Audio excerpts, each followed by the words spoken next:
Laura Paterson, meteorologist at the World Meteorological Organization. Laura, thank you so much for your time. Your organization has just published this damning report about what is happening to the climate. But tell me, apart from looking at the climate and how it's changing, did the report also look into the causes?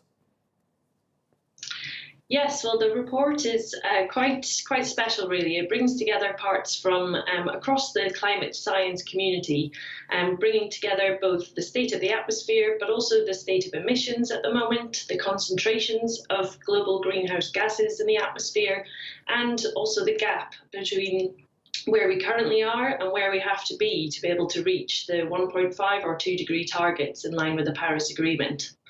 Okay, so if we stay with the way the world is warming up at the moment, with the Paris Agreement setting a certain standard, some people say that that standard is actually not harsh enough. But if we stick to that standard, it's a big if. What are the effects going to be over the next 20 or 30 years? Let's take rising sea levels as an example. Are countries going to disappear that quickly? Are they going to be swallowed up by the world's oceans? So there are some countries, particularly South Pacific island countries, which Guterres has already spoken about today as well, who really the threat to their existence is going to be noticed in the next 30 years as sea levels continue to rise.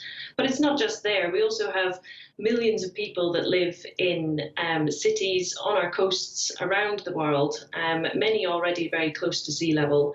And also the impacts of sea level rise can also then add further enhance the threats that tropical cyclones bring by bringing larger sea swells as well and bigger storm surges. Laura, when you as a scientist look at what's happening to the world's climate and then you see the actions of governments and big corporations, how angry, how upset does that make you? Has it made you reflect on who the big decision makers in our world really are, that maybe it's not necessarily governments, maybe money is driving everything? Do you have those moments where you reflect on how your work just relates to the real world? Well, I think the science is clear, and it's becoming ever more crystal clear every day, and we're seeing more and more evidence in the observations of the impacts of climate change already existing. And I think that we're starting to obviously see the youth coming together and really having a strong voice in this conversation.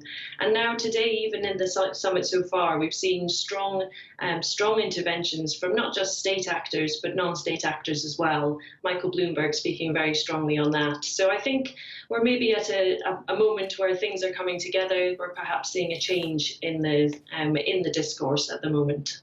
How concerned are you about sort of a domino effect of environmental, I suppose destruction is the word that people are using. At the moment, we're not at that point, but we're looking at a domino effect of one environmental collapse causing another environmental collapse. How worried are you about that? Or are you looking at one area in particular and trying to save that one particular element of the climate? So the science report that we've released highlights on the issues of some critical tipping points as well that we're approaching.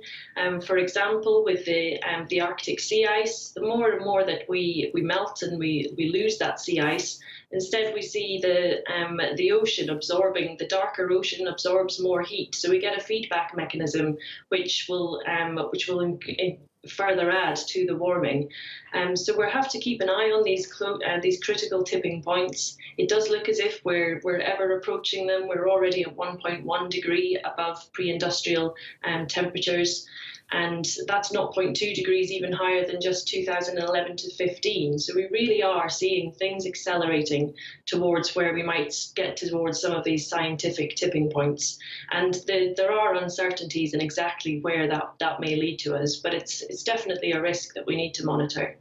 Laura, thank you so much for spending time with us on TRT World. Laura Paterson is from the World Meteorological Organization. Really appreciate it.